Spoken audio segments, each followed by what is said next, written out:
लिए अर्पित करता हूं। और इस कार्यक्रम में शिववर्धन सिंह जी जो उनके पुत्र हैं, शक्तिवर्धन सिंह जी जो उनके पुत्र हैं, संजय सिंह जी, नीरज शाही जी, पूर्व राज्य मंत्री आदित्य सिंह उर्फ बाबू, ये स्वर्गीय रविंद्र सिंह के भतीजे हैं और हमारे प्रतीक भूषण के साले हैं।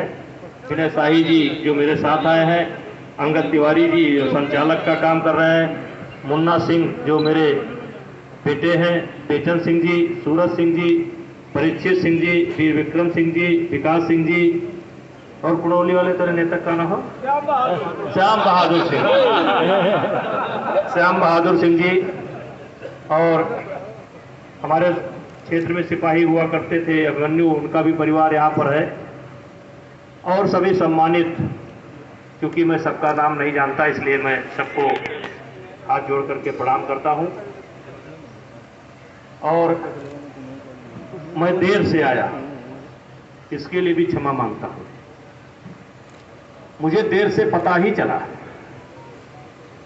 जबकि हमारे छोटे बेटे करण भूषण सिंह आए थे यहाँ पर, लेकिन हमको अभी एक सप्ताह पहले पता चला, मुझको किसी ने बताया नहीं, और शायद कोई कारण रहा होगा। तो हमारा प्रेम प्रकाश सिंह का संबंध जब हम एमपी नहीं थे तो लखनऊ में एक बार एक ठेका हो रहा था, तो उस समय इनकी पर्सनालिटी देख करके, मतलब केवल परिचय का क्या कारण था, पर्सनालिटी। इसीलिए मैं कहीं भी जाता हूं तो कहता हूं कि सबसे प्रथम निरोगी काया, आदमी की शरीर जो है सबसे प्रथम हमारा कर्तव्य होना चाहिए कि हम कैसे स्वस्थ रहें, हमारा परिवार कैसे स्वस्थ रहे, हमारे बाल बच्चे कैसे स्वस्थ रहें। तो हमारा जो इनसे परिचय हुआ, बाद में पता चला कि ये पैना के रहने वाले हैं, ये देवरिया के रहने वाले हैं, ये भी अपने समाज से जुड़े हैं, लेकिन प्रथम परिचय हुआ था पर्सनालिटी के कारण। हम और दाऊ जी कुछ लोग खड़े थे और ना इनका परिचय था ना मेरा परिचय था, हमारी अलग पोल पूरी खड़ी थी और चाह थी कि एक दूसरे से मिलें। तो हमने कहा भाई ये आदमी कौन है, तो पर्सनालिटी के कारण हमारा परिचय हुआ। फिर बाद में रिश्तेदारी निकल गई, नातेदारी निकल गई, और फिर उसके बाद मुझे इनके फार्म हाउस पर भी जाने का मौका मिला। ये भी हमारे कई बार आए, एक तरीके से पारिवारिक संबंध बन गया। भाइयों, मैंने कहा कि पर्सनालिटी के कारण मेरा परिचय हुआ, इसलिए मैं आप सब लोगों से कहना चाहता हूं, मैंने कहा कि सबसे प्रथम निरोगी काया, और दूसरा सुख जब घर में माया। तो माया के चक्कर में काया हम बिगाड़ते जा रहे हैं। माया को तो हम बहुत जोर से पकड़ रहे हैं, लेकिन काया यानी शरीर स्वस्थ कैसे रहे, इस तरफ से हमारा चिंतन करना चाहिए। कैसे लोग थे, कब गए, क्यों गए, ये याद करने का विषय है। एक कविता मैं कभी कभी पढ़ता हूं कि हम कौन थे, क्या हो गए और क्या हो गए अभी। अब आपका जो गांव का इतिहास है उसको पढ़िए और देखिए कि वो क्या थे और आज आप क्या है। हम कौन थे, क्या हो गए और क्या होंगे अभी।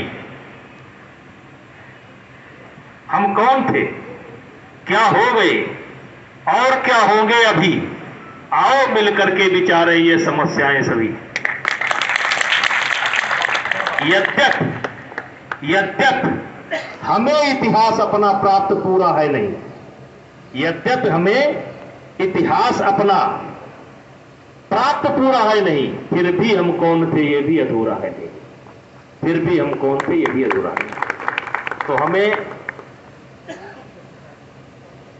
इसी नक्शे कदम पर चलना चाहिए।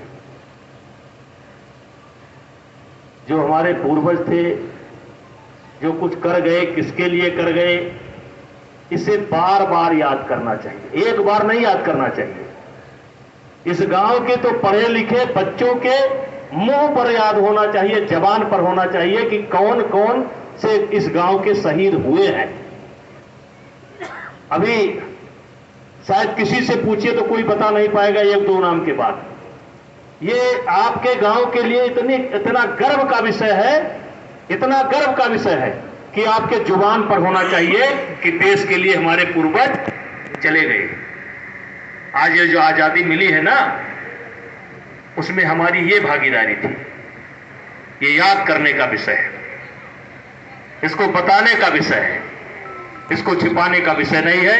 इन्हीं शब्दों के साथ, क्योंकि मौसम भी खराब है, अभी मुझे गोला जाना है, गोला से फिर जयपुर आज ही पहुंचना है, इसलिए मैं पुनः आपको और पूरे गांव के लोगों को, सबको और पूरे गांव को निमंत्रित करता हूं कि कभी अयोध्या आना हो तो जरूर हमें याद करिएगा और नंदिनी नगर में रुक करके जो है अयोध्या का दर्शन करिए।